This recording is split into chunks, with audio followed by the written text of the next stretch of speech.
sempre na obstetrícia, mas nessa parte também, né?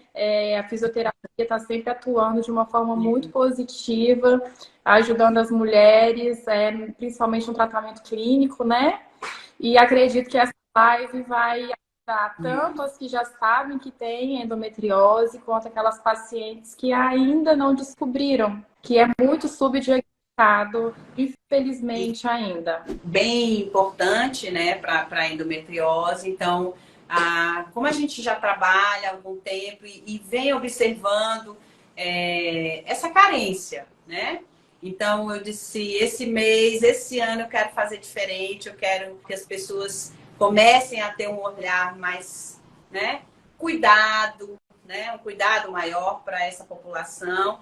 E nada melhor a gente estar conversando com você, que é maravilhosa. E a gente tem uma troca bacana de informações, né? E sempre contribuindo. Você, né? Ajudando sempre a gente com a fisioterapia pélvica. Então, nada mais, né?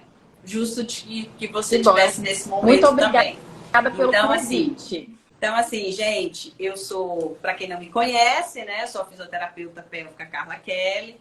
A gente já faz um trabalho aí há muito tempo a respeito dos cuidados, né, da pelve, principalmente do público feminino.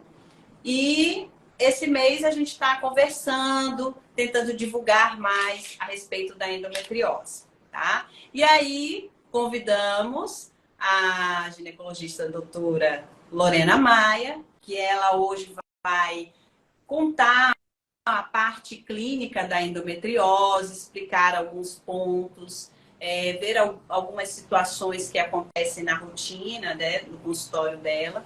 E aí hoje a gente vai ter esse bate-papo e nós vamos deixar aberto também para quem tiver dúvida, algumas perguntas, né? A gente tem mais ou menos assim uma ideia do que a gente tem de vivência e experiência, né? Tanto a Lorena na parte clínica como eu na parte da fisioterapia. E aí, quem for tendo dúvida, a gente vai tentando responder. Lorena, fica à vontade, se apresente e conte aí pra gente a respeito da endometriose, o que é a endometriose, né? Como é que é a parte clínica. Vamos lá, então. Para quem não me conhece, eu sou a doutora Lorena Maia, sou ginecologista e obstetra. A endometriose está mais do que deveria estar, né, presente, infelizmente, no consultório. Infelizmente, eu falo por quê?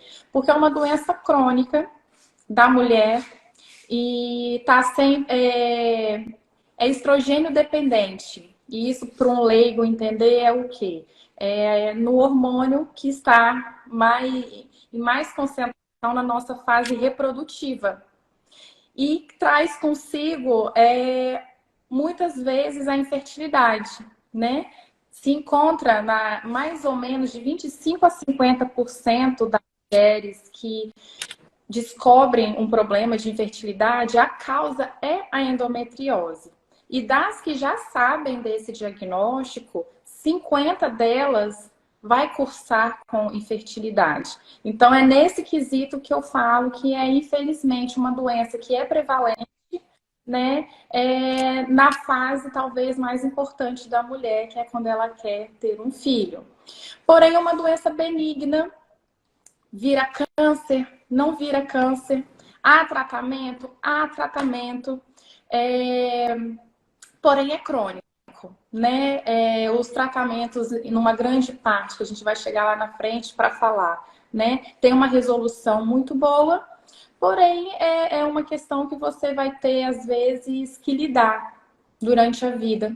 Principalmente aquelas que não têm uma endometriose muito severa, que muitas vezes não tem indicação para a cirurgia, né? Então, é uma paciente que vai ter uma opção terapêutica mais suave, né? Com tratamentos clínicos, medicação, fisioterapia.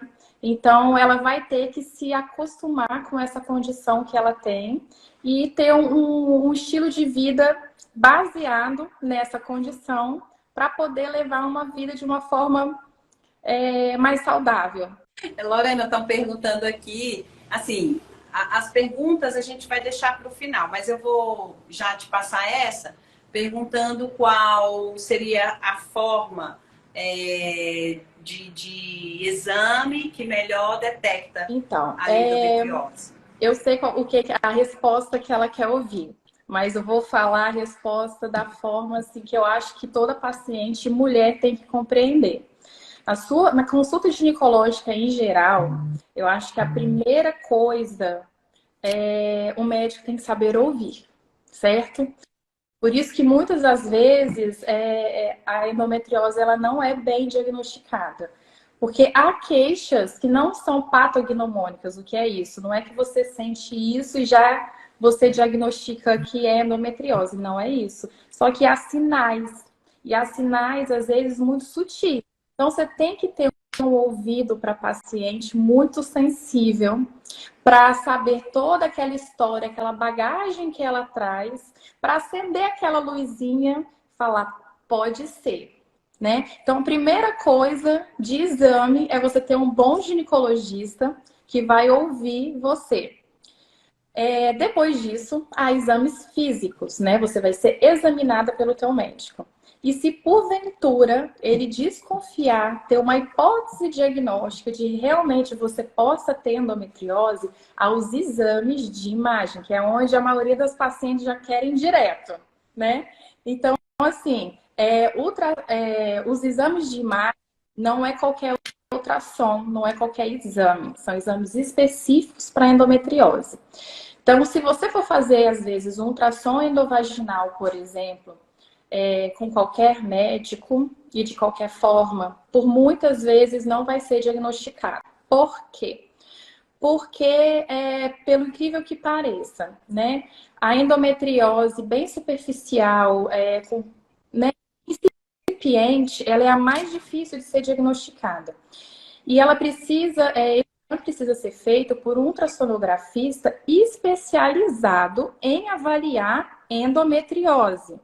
E não é qualquer ultrassom endovaginal, tem que ser o ultrassom endovaginal com preparo. Ou seja, é um exame específico para endometriose.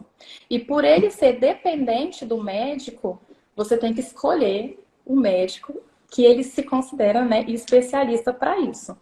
Fora o ultrassom endovaginal, que também pode ser complementado com o pélvico, né? Naquelas pacientes, às vezes pode ser lançado mão de que nunca tiveram relação sexual.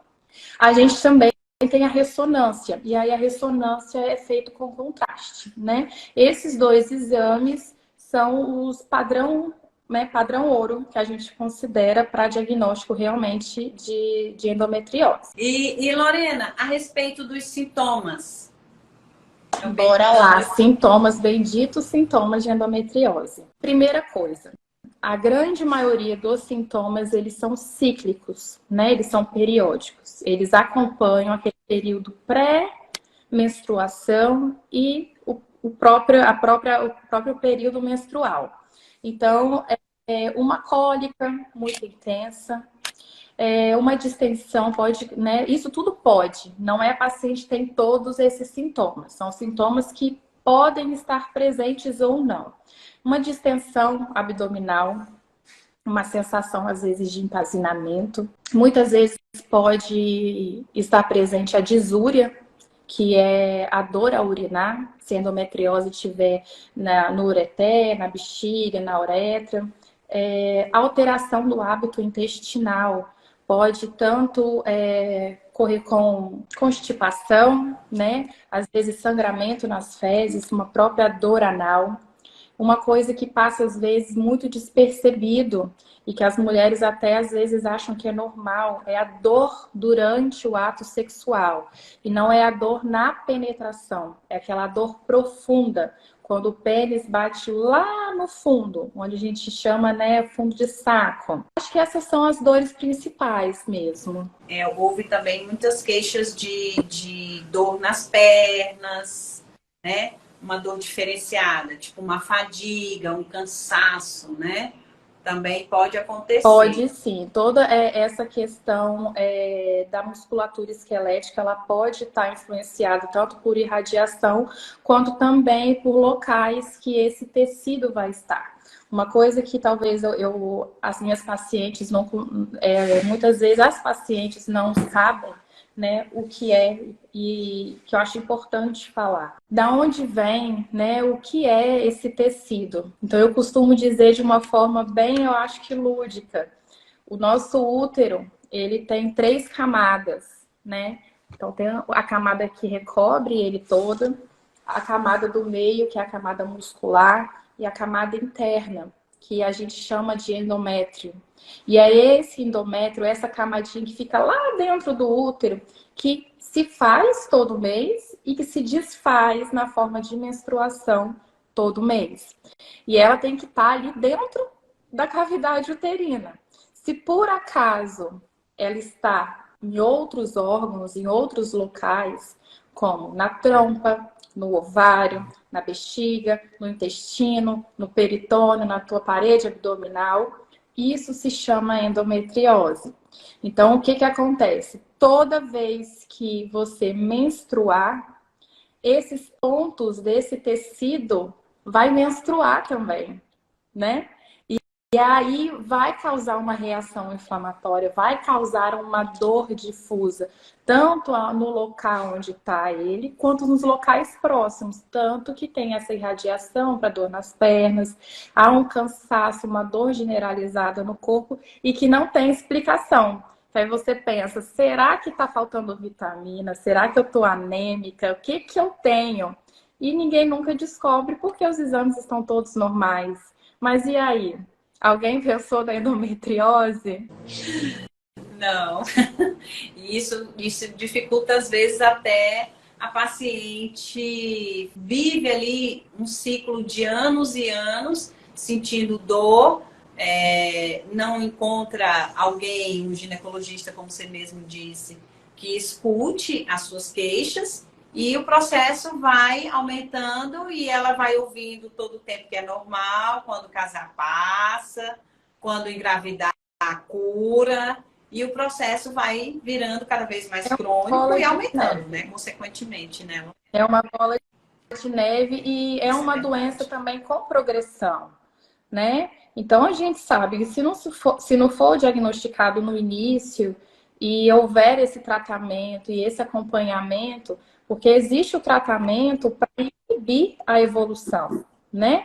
Na teoria em si, não há tratamento definitivo para sempre, porque até às vezes nas cirurgias de endometriose profunda, às vezes é difícil tirar todos os focos, né? Então, às vezes, a gente consegue tirar os maiores, os mais visíveis e tudo mais, mas se ficar um foquinho ali, né? Aquilo ali ainda pode evoluir. Lorena, e assim, a respeito dos tratamentos Então, hormonais? vamos lá.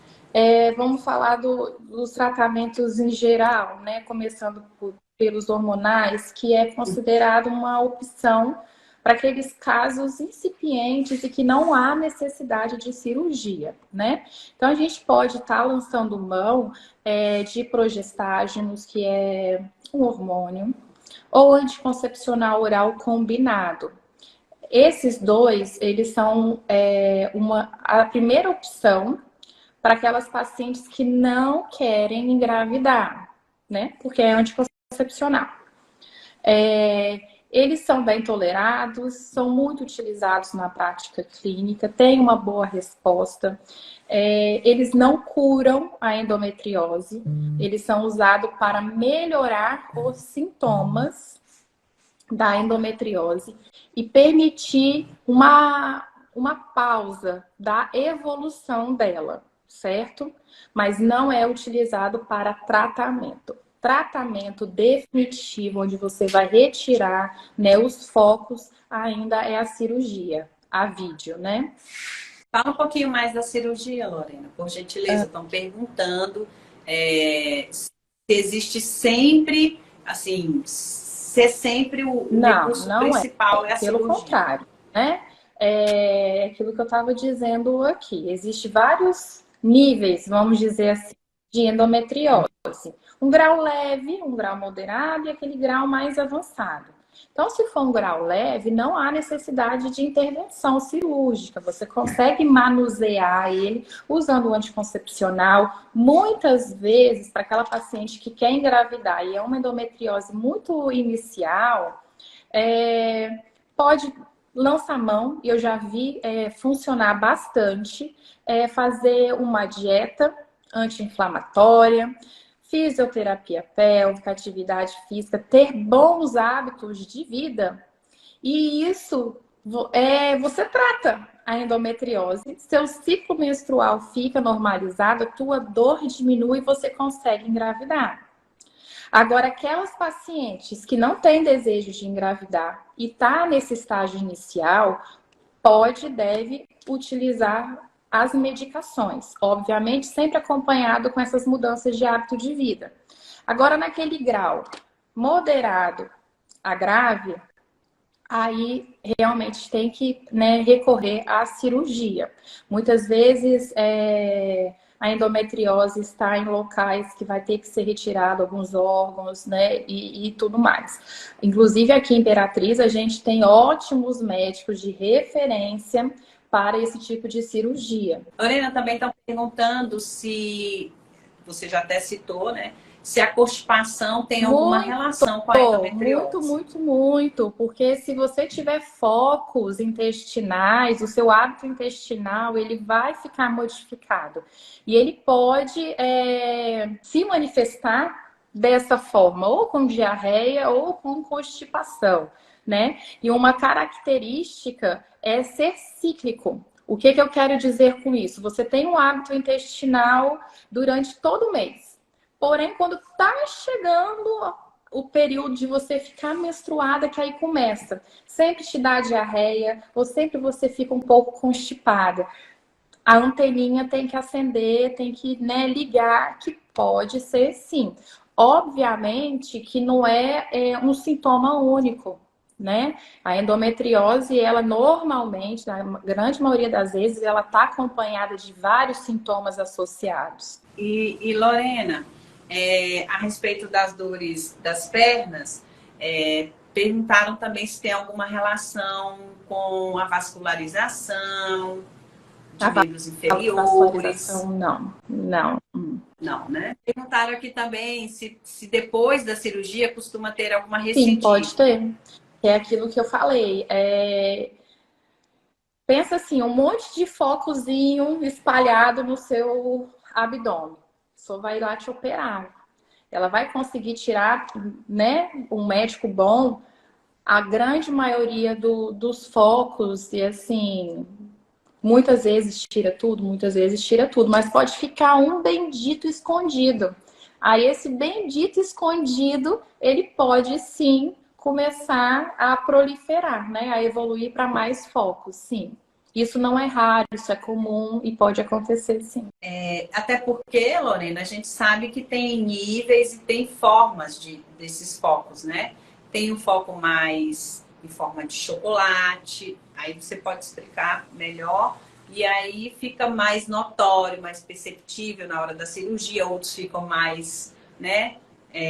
Difícil o acesso. Não, olha só, eu tento fazer analogia. Veio aqui na minha cabeça agora, né, uma analogia. Vamos ver se presta, que é a primeira vez que eu vou usar. Olha só, no corpo a gente tem um monte de pintinha, não tem? Eu tenho uma pinta grandona que todo mundo vê na minha cara aqui, ó. E tem as que ficam no braço, no restante do corpo. Pensa que isso são os focos de endometriose. Então, quando o cirurgião vai lá te operar, vai ter várias bolinhas grandes, assim, que tá na cara. Tem umas bolinhas, umas pintinhas maiores, mas porém discretinho, que ele vai conseguir identificar e vai retirar. Porém, pode ter aquela minúscula que a gente só vê, só sabe a gente, que tem no corpo, certo? E aí ela pode ficar para trás. É mais ou menos isso. São vários tipos e cores e tamanhos diferentes. Então, sim, pode ter um que ficou lá bem escondidinho, começando, e aí pode aumentar. Lorena, e a respeito da infertilidade? Não existe um motivo, né, assim, uma razão, não descobriram ainda, existem algumas hipóteses, mas nada certo que explique essa relação endometriose e infertilidade, né? Então, aqui, aquela questão que eu falei, é uma relação com uma taxa alta dessa associação. É talvez a maior preocupação das pacientes, né?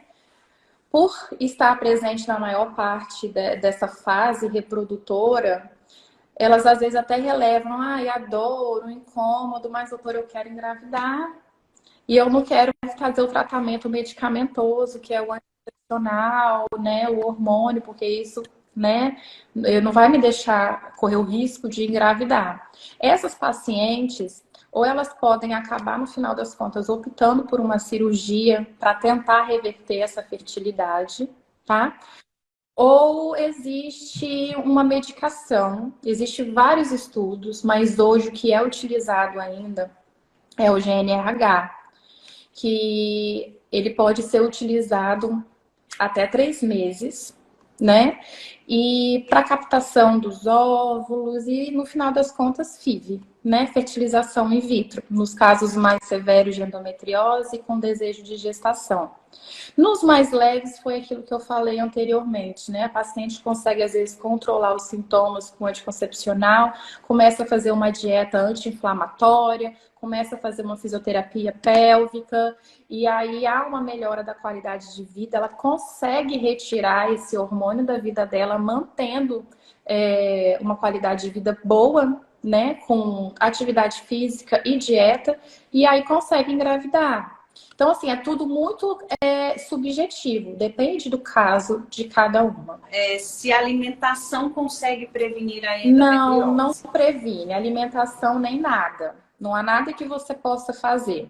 Existem várias hipóteses da etiologia, né, da origem da endometriose no nosso corpo. A mais aceita, não é que seja verdadeira, mas a que é mais aceita é que há como é que eu posso dizer de forma leiga? Em vez do sangue, né, e correr para baixo, para a vagina, ele acaba voltando no percurso oposto e saindo pelas trompas. E aí ele sai pelas trompas, cai na cavidade abdominal e ali ele se deposita em forma de endometriose, né? Essa hipótese é a mais aceita no momento. Então, infelizmente, não há nada que a gente possa fazer. Na grande maioria das vezes, há esse percurso retrógrado em todas as mulheres, sabe? Porém, por que algumas vão desenvolver endometriose e outras não vão desenvolver endometriose? Então, existem hipóteses que têm a ver com imunidade, com a genética, né? Existem outros fatores que podem estar influenciando essa mulher a manter esses depósitos de sangue no organismo desenvolvendo endometriose. Mas é tudo suposições. Tatiane Moraes, se ela toma Alurax há 3 anos e se faz não. Então, essas perguntas é difícil ser respondidas assim. Eu recebo demais isso no Instagram, doutora, isso. Às vezes as pessoas acham que é matemática e a medicina não é isso, não é 1 mais 1 é 2, às vezes 1 mais 1 é 3, às vezes 4 ou mais. Cada indivíduo então, assim, único, né, tem que conhecer a história, você tem que conversar com você, te examinar, e não é hoje, é colher tua história lá de trás para poder dar uma opinião, assim não dá. É verdade. Assim, a gente observa que você tem que seguir o teu ritmo de acordo com a proposta do teu ginecologista, né? Então, se o teu ginecologista e você estão convivendo e estão vendo que está funcionando, né, Lorena? Aí eu acredito que, né? Eu falo sempre que time que está ganhando não se mexe. Mas ainda quando você tem uma insegurança, você ir atrás de uma segunda opinião. Isso não é pecado, né? O importante é você se sentir segura que está fazendo o tratamento certo e que ele está funcionando. E assim, a respeito de mulheres, perguntar aqui, mulheres que fazem o uso, né, do hormônio, do DIU, se quando tem os escapes, isso pode aumentar a endometriose, pode espalhar? Então, o que que acontece? Baseado na etiologia que eu falei, se sangra, esse sangue pode se disseminar, certo? E aumentar os focos. Então, vou usar o exemplo do Alurax e mexer um pouco lá no colega, que eu não sei nem é o colega que prescreveu. Mas então, o Genogest, ele é um bom anticoncepcional e que ele vai evitar que você menstrue, certo? Então, você não menstruando, na teoria, você está protegida contra o aumento da tua endometriose, tá? Você não vai ficar curada, não vai curar. Você vai melhorar os seus sintomas porque ele está controlando esse sangramento. Porque você só sente dor se você sangra. Se você está usando anticoncepcional que não faz você sangrar, você está tratando aquilo que estava te incomodando, certo? Melhorando os sintomas, né? Não deixando ele vir. Porém, o pontinho, o tecido endometrial ainda está lá naquele lugar. Ele não foi retirado. Ele só não está menstruando. Quando você parar de fazer o uso do Allorax, você vai voltar a sangrar, a dor vai voltar e pode aumentar os focos. Entendeu? Aí, por que eu não quis falar? Porque depende. Quando é um caso muito grave, dependendo da tua queixa, não adianta você usar hormônio. Não vai adiantar. E aí a paciente está sofrendo, está lá usando hormônio há um ano, mas está com as mesmas queixas. Aquela endometriose pode ser uma endometriose profunda, né? E aí ela vai ter que ir para cirurgia. Não adianta ficar o resto da vida tomando Alurax e não menstruando, porque aquilo não vai resolver seu problema. Então, todo caso tem que ser avaliado com muito cuidado, de forma individualizada. Muitas coisas, às vezes, ficam confusas na cabeça das pacientes, não só a endometriose, mas em tudo. É porque a gente conversa demais com a amiga, com a colega. E hoje em dia procura tudo no Google também. Então, é muita informação aleatória de forma generalizada. Então, eu acho que o recado mais importante que uma mulher tem que passar para outra é assim, encontre um médico da sua confiança, que você confie. Porque você vai conversar sobre tudo, você vai ter segurança do que ele vai te orientar, do que ele vai te passar, porque vai chegar uma paciente aqui com uma endometriose que eu vou falar para ela que o tratamento dela é X. E daqui a 2 minutos vai entrar outra e que eu vou falar que o tratamento dela é Y. Mas como, doutora? Porque depende. Então, é por aí, gente. Entendeu? É bem isso mesmo, Lorena. Porque assim, a gente, nós somos seres únicos. Eu sempre falo assim para as minhas pacientes que, por exemplo, uma mãe, né? Ela, vamos supor, tem 2 filhos. E cada filho tem uma personalidade. Demorou, né? Teve aquele período, você investiu na gestação, teve a mesma educação, mas tem personalidades diferentes. Então, a conduta tem que ser de acordo com cada indivíduo, porque cada indivíduo, né, tem uma característica e eles são diferentes. A Miriam ela tá dizendo que teve 2 gestações, aí ela colocou um DIU e as cólicas diminuíram muito, né?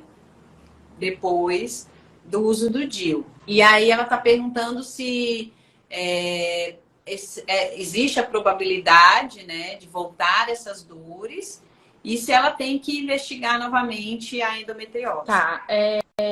Bom, pelo visto, o DIU que ela botou foi o DIU hormonal, né?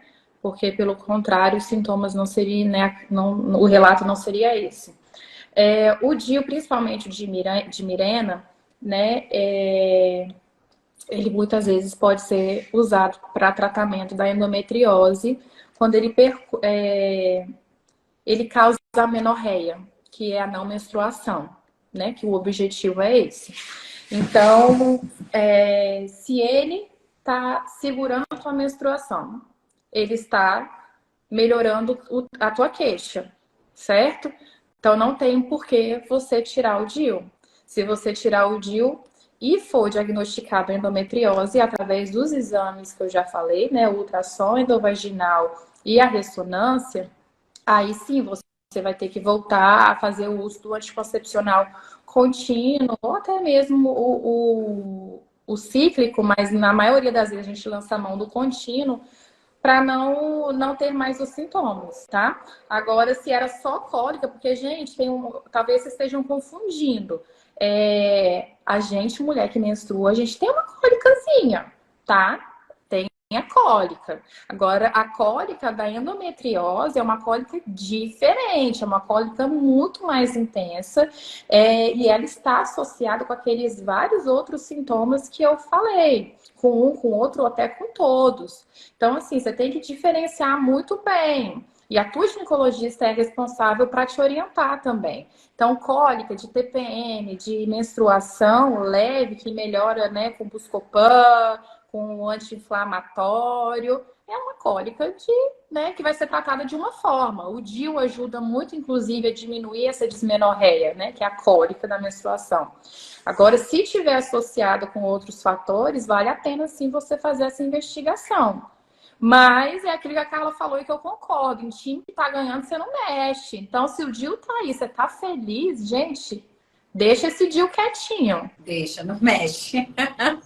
Não mexe. E assim, complementando a fala da Lorena, a cólica, ela tem que estar associada com algum desses outros sintomas que ela mencionou, mas ela tem, eu falo sempre que a dor, imagine uma dor que te impossibilita de fazer a tua atividade da vida diária, a tua rotina. Por exemplo, os adolescentes. Igual a gente tem alguns casos aqui que quando iam, né, no fluxo menstrual, ficavam com crises de cólica, com diarreia e não conseguiam ir para a escola nesse período. É um diferencial, porque aí você deixa de fazer a tua rotina. Ou então aquela cólica que te incapacita a ir ao teu trabalho. Né? Então, não é uma cólica simples que a gente tem, que passa, né, igual a Lorena mencionou com a medicação. Então, é uma cólica, um nível de dor extremamente desconfortável, tá?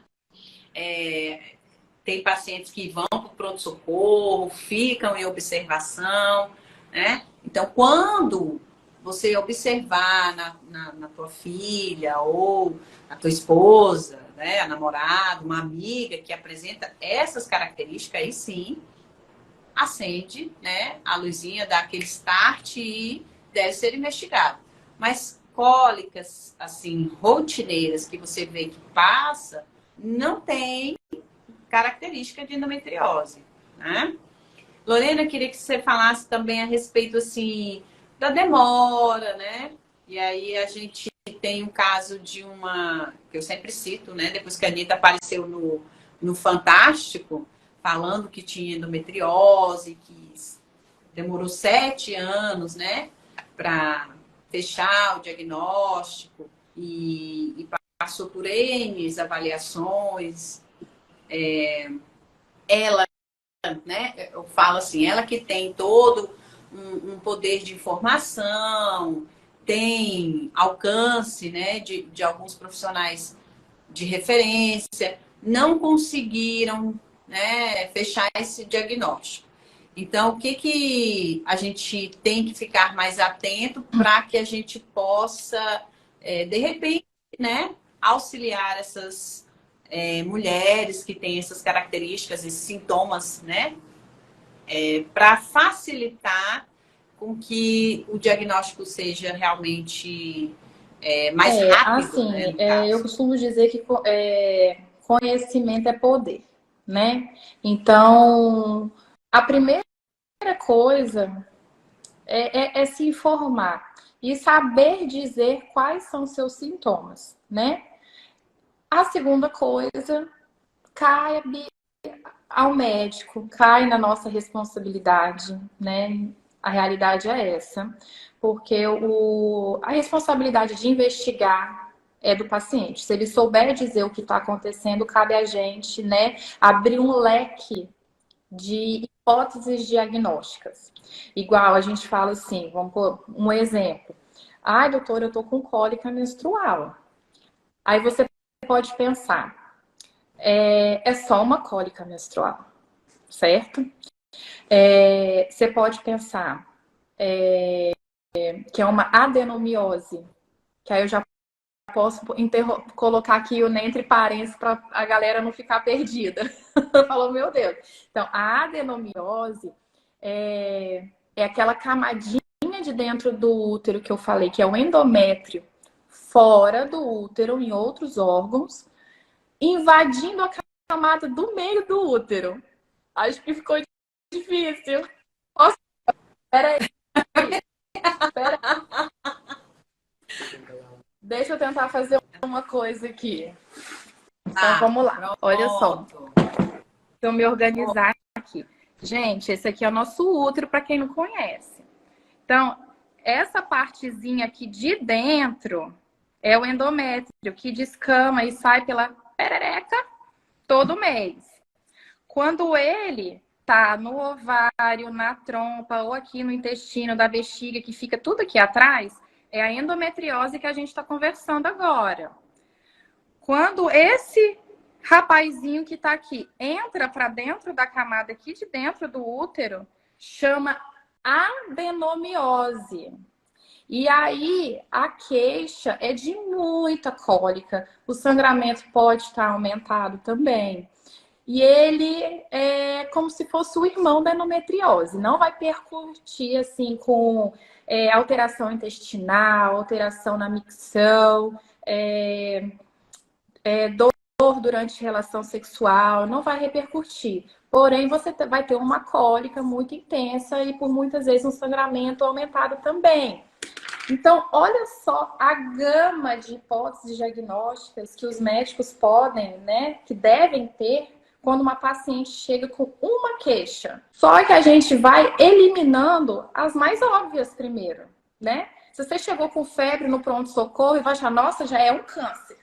Ninguém vai achar isso, né? Vai falar, tá com infecção, vamos pedir um hemograma. Ah, o hemograma não deu nada, vamos pedir, né? E por aí você vai aumentando hierarquicamente as hipóteses diagnósticas mais complexas, juntamente com os exames mais complexos. No final das contas, a responsabilidade desse diagnóstico é nossa. Então, a paciente, ela pode se informar, saber passar o que ela está sentindo, procurar bons médicos, né? Mas, no final das contas, a endometriose, ela fica com uma opção, né, na cabeça da maioria dos médicos, principalmente aqueles que não são ginecologistas,